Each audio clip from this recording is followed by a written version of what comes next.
Welcome to my channel Beauty Made Easy. In this video I am going to show you how to make natural homemade face wash. This face wash is effective and easy to make with just 4 natural ingredients. Without any further delay, let's jump into the video. But before that, do subscribe to my channel to get updated on all my 100% natural home remedies. Subscription is absolutely free.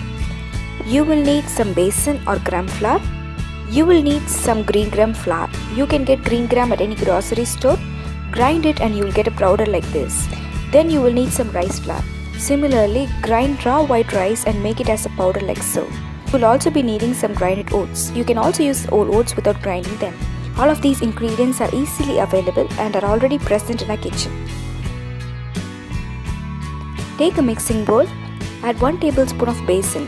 Add 1 tablespoon of rice flour, 1 tablespoon of oats and 1 tablespoon of green gram flour. Mix the ingredients well. Store it in a bottle jar. Keep it in your bathroom. Using a spatula, take required amount of the product onto your palm. Add required amount of water to it. Apply it onto your face, massage it for a minute and then wash it off. This face pack powder shows results from the first usage. It brightens and evens the skin tone. It prevents acne and pimples. This face wash also works as a scrub. It effectively removes blackheads and whiteheads. It makes your skin soft, smooth and supple. I hope you like this video. Do subscribe to Beauty Made Easy for more such videos. Thanks for watching.